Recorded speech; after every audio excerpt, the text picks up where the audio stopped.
the incoming staff should had an inventory taken about all the different skill sets that they have. Edison and electricity Yeah. Tesla. Tesla. That's a famous feud Yeah. between these two guys. Yeah, you know, many people feel that they are so well-versed. They know their stuff. I've been doing this for so long. Yes, I was forced into taking an emotional intelligence class. But as you get older, obviously things change.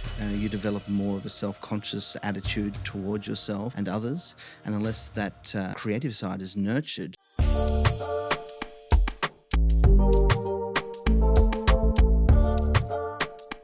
Welcome to the very first episode of Pivot Mode. I'm your host, Valerie Destin. This is a space where real-life stories will merge with growth. And I chose to start this episode with a very poignant quote that I'm sure many of you will be able to relate to. It's where we say, life begins at the end of your comfort zone. We usually get very, very comfortable with our familiarity, with our spaces, with our family, with our careers, with our goals. But once we get too familiar and too comfortable, for some reason life stops. Not that we stop breathing, but the excitement and the vibes and the joy of life just dwindles. And today I wanted to tap into that conversation in order for the viewers who can relate to that can have a voice that they could actually listen to through the guests that come through the podcast. Today, I am honored and so excited to have this conversation with a man that I respect very, very much and who has been through that journey where he stepped out of his comfort zone and was able to accomplish so much. And in order for us to gather the familiarity that he offers in sharing his experience. So without further ado, I'd like to welcome my guest, Adam Fraser. Welcome, Adam. thank you very much. Thank you very much. Pleasure to be here on your very first podcast. I'm so excited that you're my guest. Well, I'm excited to be here too. So thank you for choosing me. Absolutely. It wasn't even a thought process. Oh. Yeah, immediately. So I was wondering, I must have left an impression with you at some point for you to be able to take the step and ask me to do this podcast. For sure. Because let's share with the audience a little bit about our journey together. We both joined a community theater group, and it was the best thing I could have ever done because I stepped out of my comfort zone. Landing in Abu Dhabi for the first time, I said, I have to find my people. I have to be able to, create a group for myself of, a sense of family, because I left my family back in the US and got on this journey, loving the journey, but I still needed to find my people. And once we joined, Abu Dhabi chorus group and we met, it was immediate. I was like, why do I feel like our souls are connected? And we've always had really interesting conversations. And being that I'm a conversationalist myself, it was not even a thought when I to choose my first guest, and it was you. Oh. So thank you. Pleasure. Just for context, we did meet, and in similar circumstances, I too was just fresh to Abu Dhabi as well. Like I'd only been in the country not even a week before the first get together, and it's quite interesting that you have this topic of moving out of your comfort zone, because obviously the transition of going from a country to country is always a struggle. I don't think anybody is obviously there's excitement along with the journey, but any sort of move is always going to be a struggle. So and we all move for those different reasons. which is quite interesting too. So, just for context, my name is Adam Fraser. I'm a drama teacher, an actor, and a director, and I also help people find their voice on stage through various platforms like startup entrepreneur pitch talks, through TED Talks, and so I'm excited to be here and talk about that journey with you. Perfect. Welcome once again. So, share with us the moment that you, and I know we shared that moving to Abu Dhabi was definitely getting out of our comfort zone, learning the new culture, leaving, the familiarity behind. But I want you to go back a little bit, because my goal is to send messages to Gen Zs and the generations after us, right? We had that conversation before as well, to let them know that we've been there, because they're struggling right now because they're that generation. But we've been there. We're still going through there, where we'll find places in our lives that you're going to have to step outside of your comfort zone, but know that it's not just you. People have gone through it, and people are here to support you. People have stories.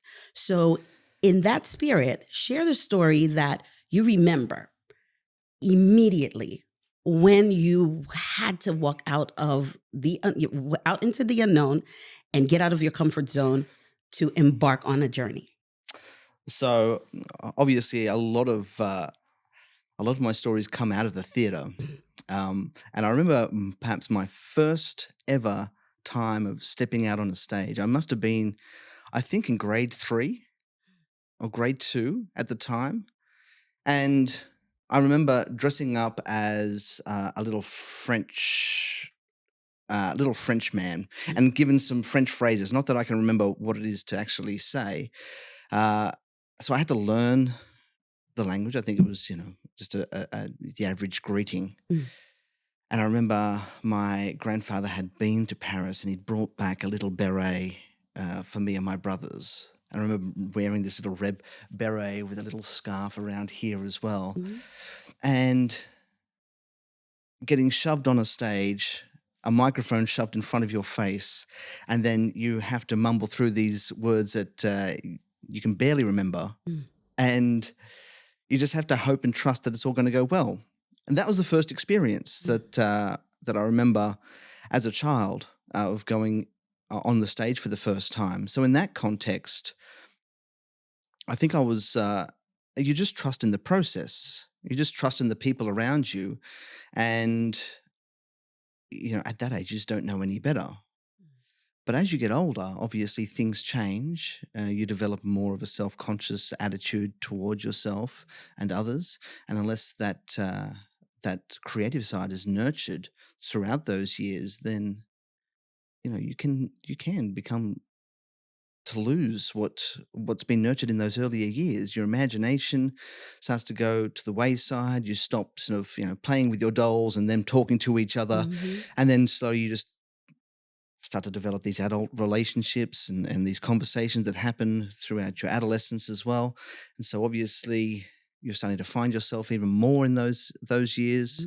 But and that's one of the things that I actually think about my role as a teacher, is to foster and nurture that creative side of people so that they can continue to play and find ways of being and creative and imaginative in their later years. Yeah. And your students are so lucky and blessed to have a teacher that invests in them in that way, that it's not strictly academics and it's not strictly by the books, that they build that trust in you that will allow them to step outside their comfort zone and be trusted that they will be in a safe space, because that's the issue. It's the lack of trusting that you'll be in a safe space if you do step out of that comfort zone, right?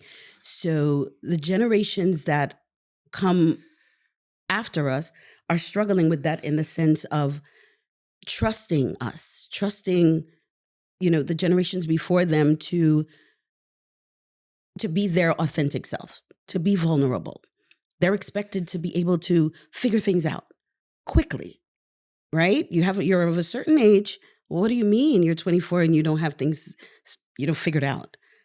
So they become self-conscious and get back into their shells. If a student were to come to you with those inhibitions and with that kind of blockage, how do you think being your authentic self and having as much experience as you have would be able to help them navigate through that? Okay, so obviously every child is different, and that's what differentiation is. Mhm. Is and they all come with their own blockages. They come in with their own sense of self, and so understanding each individual is obviously the starting point. Mhm. But as you said, like creating a safe space is vital. So in this day and age, when you have um, students usually come to class with multiple devices. Mm. I mean, that was unheard of, even, 10 years, 15 years ago. Yeah. Multiple devices that have the potential to record people. Mhm. And so when you have these devices that have the ability to capture image and people, then I think I know there's an increase of vulnerability in the class and that safe space. Mm. So for people to take a chance at trying to trying to be a different persona, it's a great risk. Uh, it's a great risk, and so um, like teaching students that this needs to be a safe Mm. space, but also acknowledging when it's not a safe space and saying, well, this is not the platform right now. We cannot push forward with this Mm. until we create this safe place. And so the rules need to be, that we respect each other, Mm. that we don't have any devices to record each other, Mhm. unless, we have permission to do that. Mhm. So definitely a high priority. Mhm. Um, and also, I mean, the theater space, the way that I like to set up my classroom is, I sometimes call it the temple. You know, this is the place that I want students to walk into that they respect, Mm. that they know that something transformative is going to happen in these walls.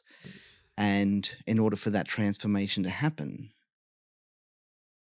we're going to break our comfort zones and be out of our comfort zones quite frequently with our voice and with our bodies. And um, that's the ideal. Now, Mm. every school is different as Mhm. well, so every school needs to be differentiated as well. And obviously, the things that I say that work for me might not work for some other drama teachers as well. But obviously, setting up a safe place for play is a top priority. Oh, I love that answer.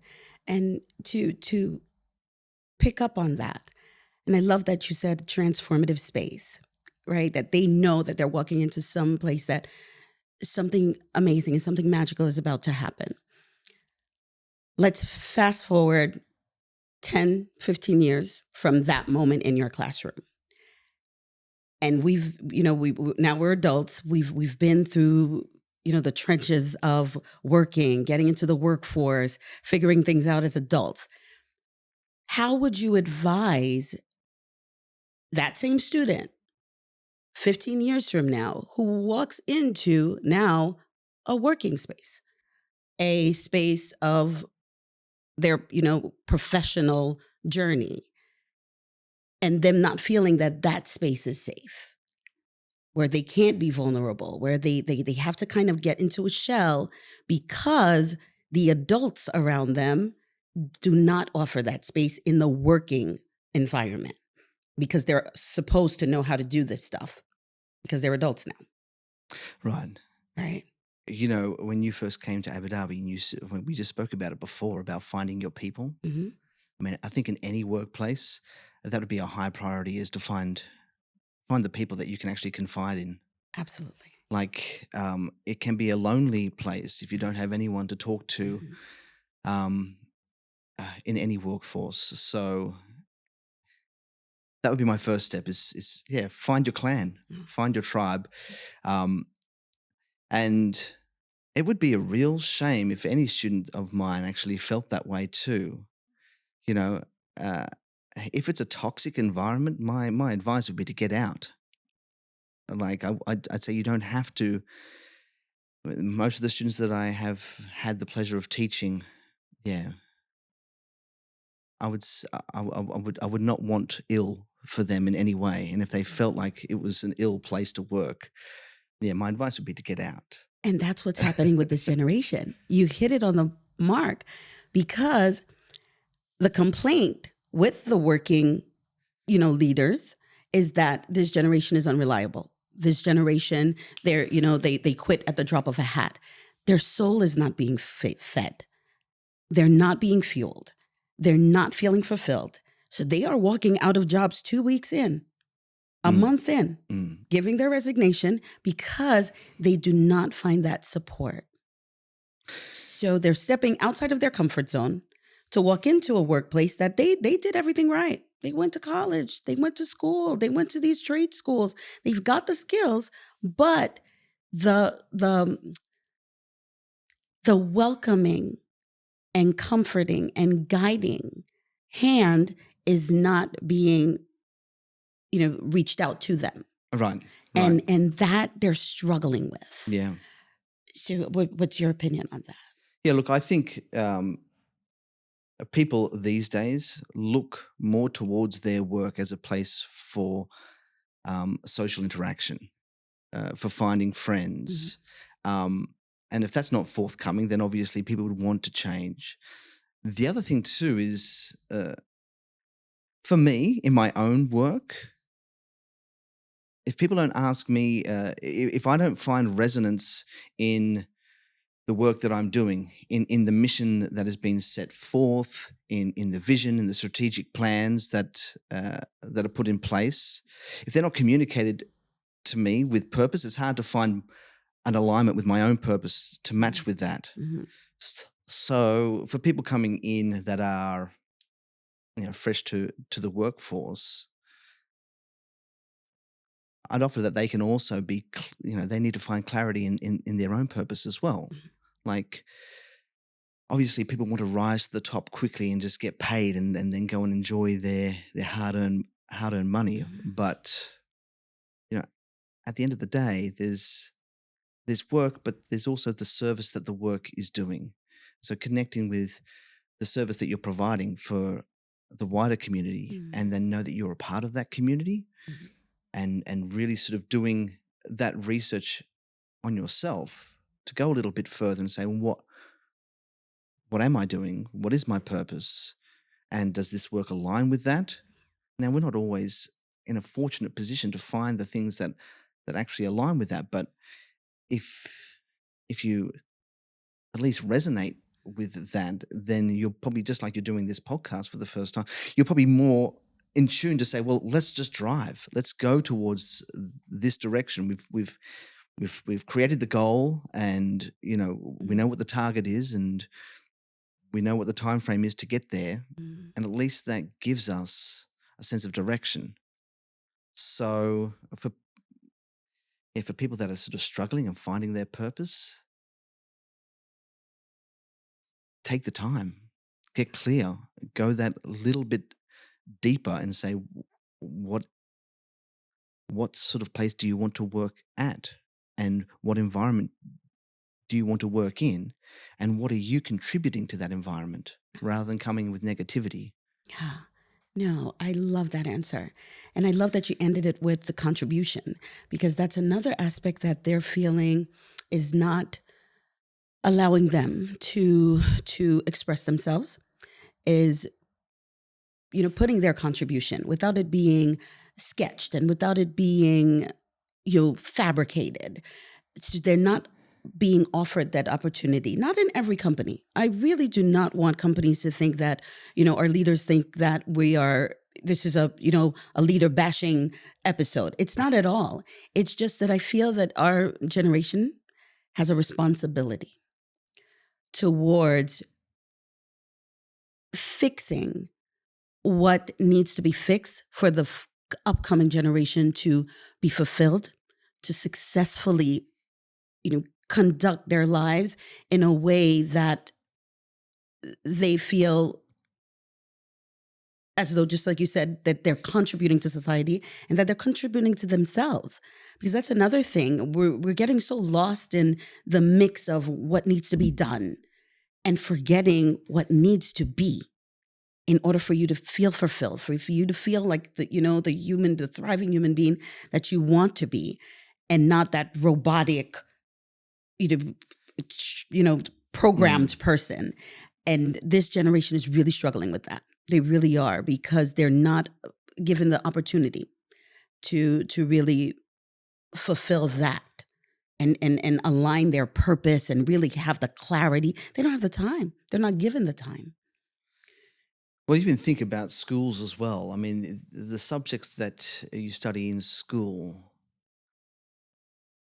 are completely, sometimes they're relatable and they give you the foundations for going on to university. But the amount of things that you can go off into the workforce seem to be out of alignment sometimes with the things we actually teach. So having space, I mean, this is part of my role that I see too in the theatre classroom, is that it can be a transformative subject rather than a transactional subject. So it's supposed to be a byproduct of the subject itself, where we're building self-confidence and self-awareness. We're building people that with great collaboration skills and communication skills and all the 21st century skills, the complex thinking and creativity. Great subject for all those things. And it wasn't until probably about maybe close to 7 years ago, perhaps now, where I flipped the script on my own classroom. And I said, well, what if we took these 21st century skills and put them at the forefront? So I'm leading with that. And so if people come to me and say, what is this subject about? When I say, well, I get a lot of parents coming in and, having conversations with parents and they're curious about the subject, because there is a lot of mystery as well about the subject of drama and theatre. Yeah. However, I see there's a lot of potential for it. So when these parents come in, they sit down and we start to have a conversation. Sometimes I see the conversations just going towards their own lives as well. And sometimes I'll ask the question about some of the struggles that they're having in their own work. And the majority of the time, unless it's a really technical sort of aspect of their work, a lot of the time it's people related and directly related to communication and either our lack of ability to communicate. And so breaking down the reasons why that communication breaks down has been a real fun part of my job over the last sort of 7 years. And it gets me looking into aspects of we did a mindful course that it's called Mindful Schools. They have multiple courses on difficult emotions or teacher training. And we got to one with mindful communication. And it was based around a concept called nonviolent communication, which has been my primary focus outside of the school setting, is to looking at how we can have these conversations with people, which nonviolent communication, although it's got the word violence in the title, doesn't sort of directly relate to a physical type of violence, but more how we actually communicate to each other in ways that are not benefiting the needs of each other. So just briefly, the nonviolent communication separates the feelings that we have in a conversation and gets us to focus on human needs. So when I first cottoned onto that, it was an easy thing for me to grasp, a little bit harder to practice, but it's been really beneficial both in in my life, but also in helping other people mediate conflicts in their own lives as well. And it's a really interesting way to have students think about, and just people think about characters in their own lives. Like, people present these emotions to us, but behind that, there's a basic human need that's either being met or not being met. And if it's a negative communication that's happening between people, then you know it's going to be an unmet human need that needs to be met in order for people to heal and move forward. Absolutely. So, yeah, that's been interesting for me. Yeah, I could only imagine, because you're talking about it and I'm literally lighting up from the inside out, because I just put the last period, the last punctuation. I'm proud of this, on a book that I've been writing for about 8 years now. Wow. Yeah. Mhm. It's finally done. And that is exactly what it targets. Oh, really? The alignment between emotional intelligence and relational intelligence. Because we are so drilled to have mastered the emotional intelligent part that people have done a good job in mastering for the past couple of years.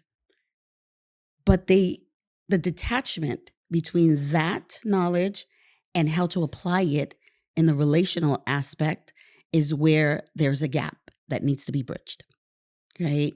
It's knowing how to regulate your emotions, how to understand how to read a room, how to communicate.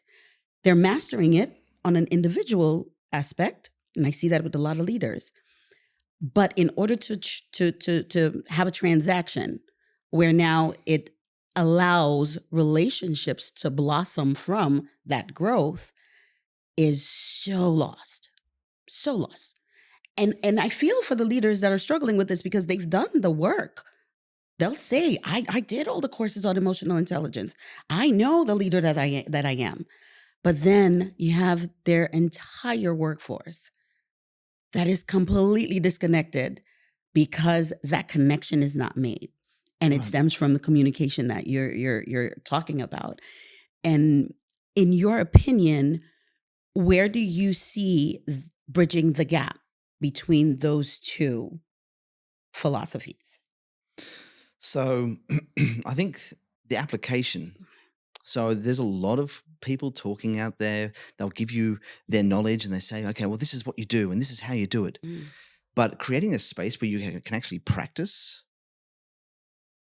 these conversations, mm, practice these ways of thinking, and then building on, uh, you know, the habits that need to get formed in order to be able to actually apply it in your everyday life. mm. That's facilitation work. That's that's something that I'm really interested in, and saying, okay, well, this is the knowledge. Mhm. Now these are the exercises we do to apply it. So finding the time to apply these, to apply the knowledge, I think that's where the gap is. Yeah, The embodiment of doing the things that we know the knowledge supports. exactly. Right. It's not just knowing it and internalizing it. You have to know it and express it in order for it to actually do the work. Right, Right. right. But that also, and this is where the I think the complication comes in. It's where we take our ego out of it, because what's happening is many people feel that they are so well versed and they know their stuff. I've been doing this for so long. Yes, I was forced into taking a emotional intelligence class, but I know what I'm doing. I've been leading for so long. So it's infiltrating that person to say, we're dealing with a different society. We're dealing with a different, generation. How do we get through to people who just do not want to do the work? They do not want to do the emotional work. They do not want to break away from their hardcore who they are, in order to open up that space for true, authentic communication to happen. Well, I mean, that's a real difficult one too. That's a doozy of a question. How do Mhm. you break through to the people that don't want to do the work? Mhm. Um, I think part of that is just surrounding, being in a culture that does support the work. If people around it are doing the work, then maybe it's just going to rub off. Mhm. Like it's also given the skill set too. Mhm. Like, what are the skills to coax them into this work? Mhm. So, for instance, there's a great analogy used in improvised theatre. So, people that improvise a lot, they have systems in place to actually help them on stage to actually have some back and forth and banter. And one of the things that they use is the concept of offering and accepting. Mhm. So, an offer is a call to action. It could be, hey, do you want to go and drive the car to Dubai this weekend? And if you were to say, what car? That's obviously a block. Mhm. But if you were to say, oh, yeah, hey, I've got the keys right here. Let's take my car instead. That's an offer. And you've accepted the offer and you've Mhm. added to it as well. And more often than not, what I see a lot of is people that don't know about this way of speaking to each other. It's just listening. Mhm. It's the ability to listen to people and go, okay, well, what is somebody offering? And rather than relegate that person to a lower status, but truly listen, repeat back, paraphrase what that person has said, try the idea out, and then move forward. That's a better conversation to have. So, far too often, I even see it in my work a lot too, where people are very, very, very, very stuck to their own creativity. We might even get to this, but when you get stuck on your own creative idea, people rarely do they want to relegate that creative idea. Mhm. However, the practice of what people do in improvisation is to say, well, let it go, drop your idea, go with that other idea, accept the offer, which means allowing your creative input, not forcing an agenda, but Mhm. let's just say, well, let's try your idea, see where it goes. Yeah. Let's try your idea and see where it goes. Um, and so obviously these people that have years of experience, obviously they will know things that are beneficial for a company moving forward, maybe in the big picture of things as well. But any leader that doesn't actually listen and is open to accepting possibilities of the people around them, paraphrasing them, the idea could be left to the wayside. Mhm. I mean, you look at Edison and in the current wars, you've got Thomas Edison and Mhm. Electricity. electricity, Yeah. Tesla. Tesla. Yeah. Yes, yes. So that's a famous feud Yeah. between these two guys. Yeah. And Edison, obviously, he had more social stature, he had more clout, and we lost out on having these ideas accepted because of somebody else that forced an agenda. Yeah.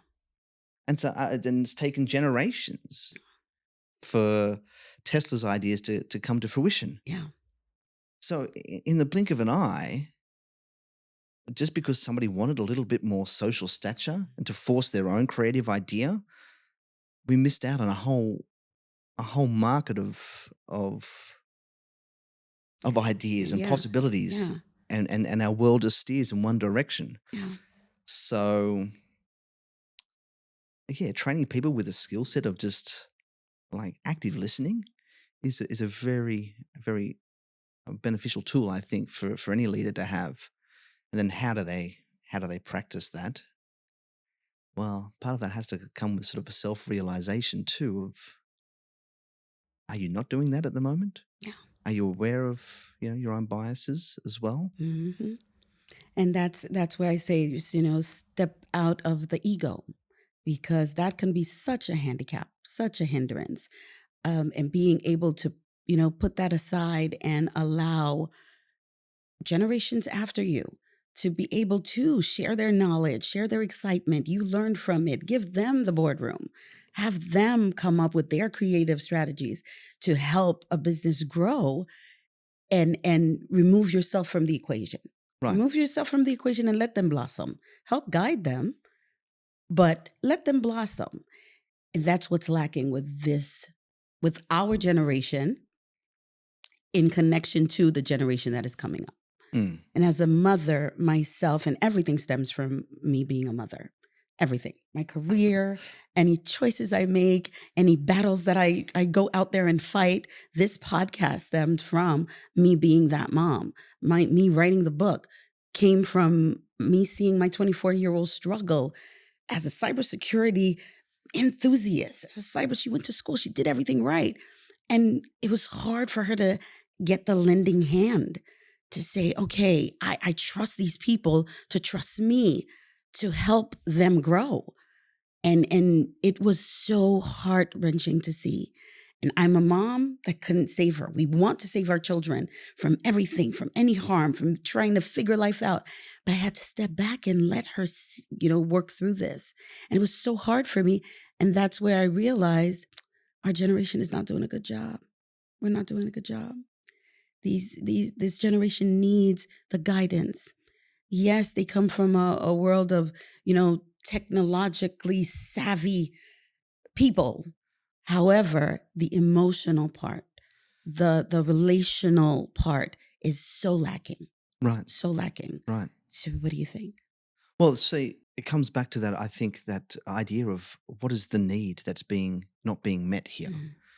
Like for your daughter, to have gone through this experience of going through university and then having all this knowledge and expertise and then not being heard in a workforce where that's what she wants to be. And I think that's an underlining need that I think would lead to a lot of dissatisfaction is the need to be heard.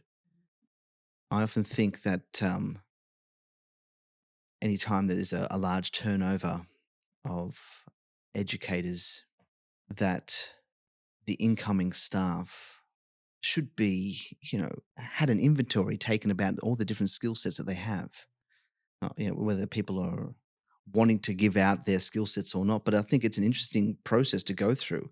I suggested it during COVID, one of my previous schools, when I was doing my master's in education.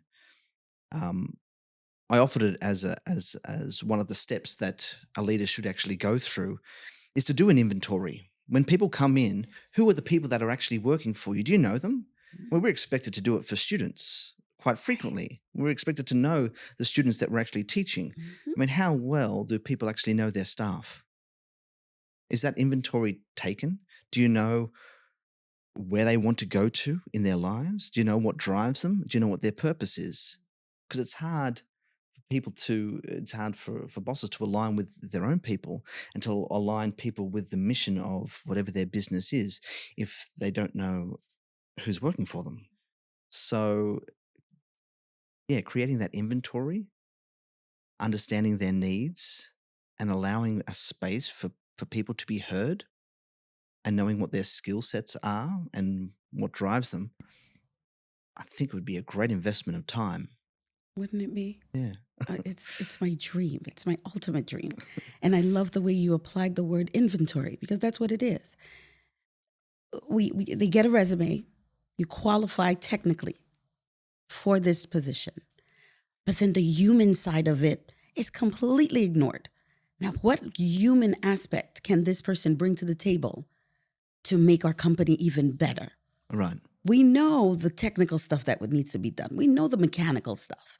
But what does this person bring to the table as a person? Yeah. That will enhance our company as a whole. And that's just not happening. Well, see, I've been thinking about. I mean, I've got no experience except for dealing with different departments, especially human resources. And in the last few jobs that I've had, I don't know whether it's me just getting older or not, but I felt more like a resource than a human resource, if that makes any sense. 100%.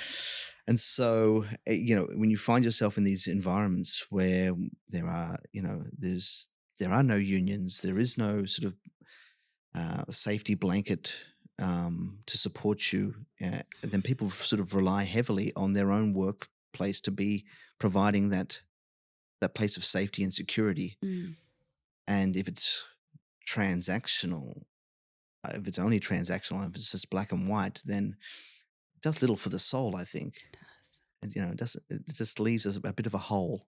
It sure And does. certainly a space that needs to be filled. Hmm. And again, like I said, people are looking to the workforce for these for things that feed their soul for purpose and reason. Yeah. Because we've seen people are, I think, are becoming a little bit more bereft of things that actually do mean something to them. Do matter, Yeah, right? to matter. Yeah. That's a basic human need. Yeah. To matter. Yeah.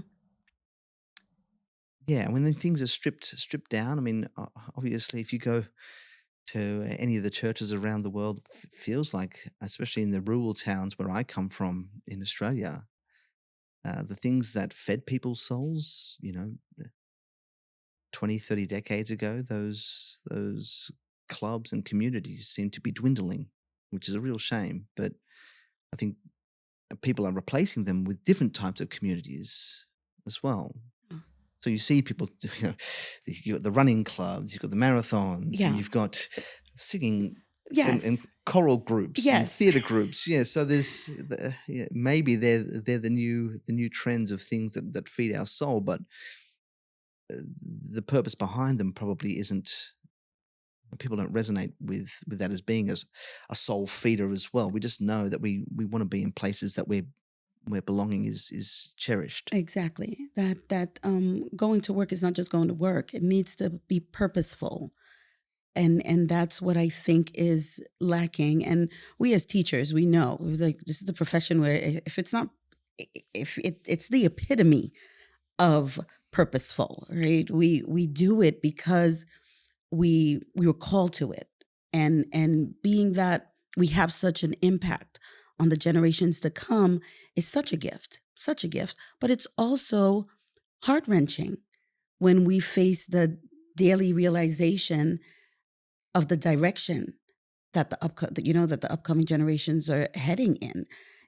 Tech savvy, brilliant minds, but that's it. They're not being fueled in other aspects that can fulfill them in the ways that we identify fulfillment. And that's where I think it's being completely dissolved. And this generation is just walking around empty caves.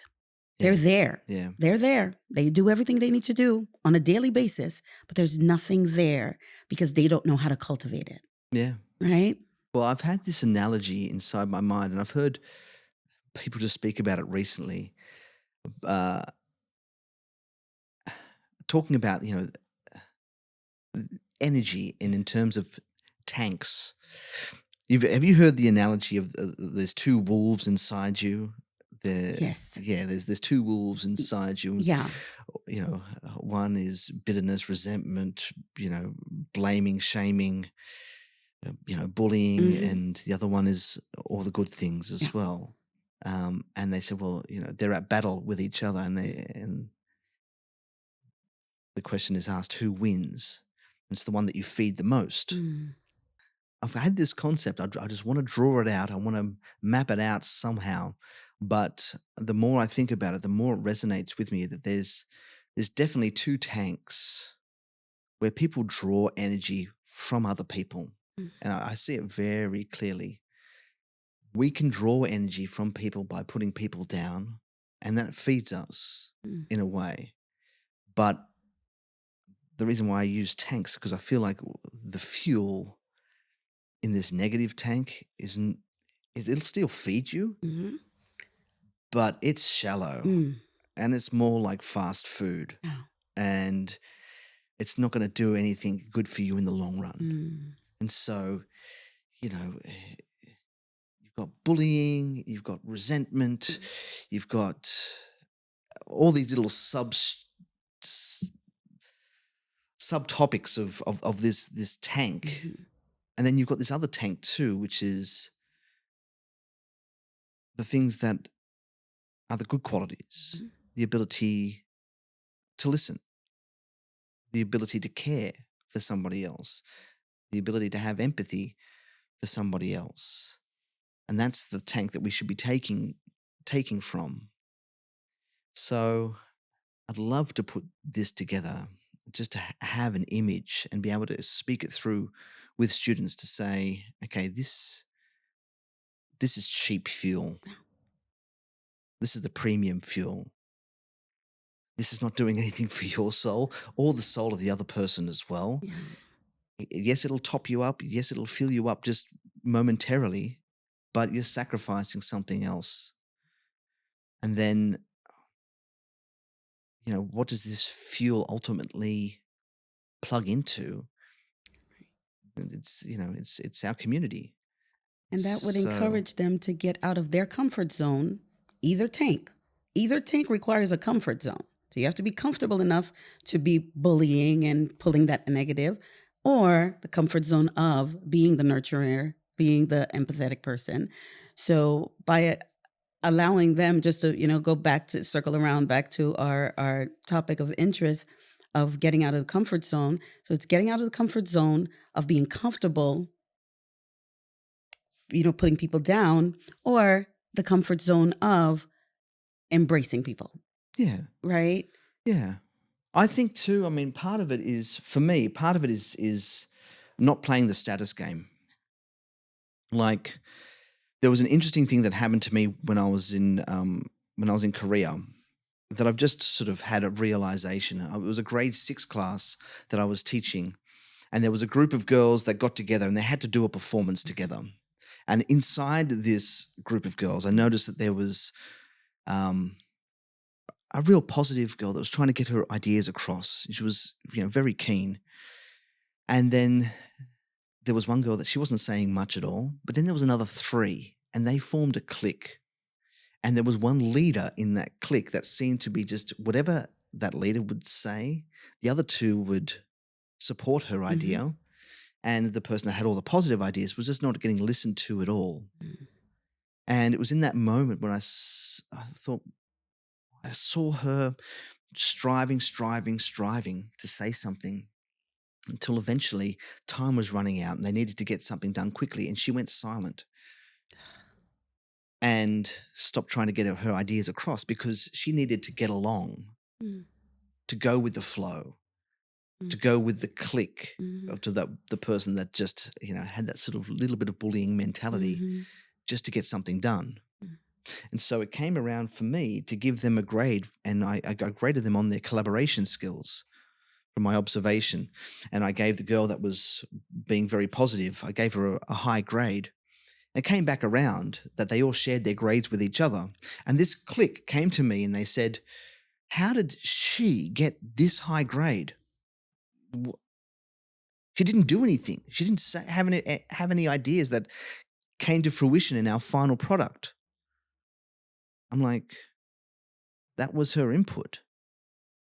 There was a choice for her not to push back on you guys.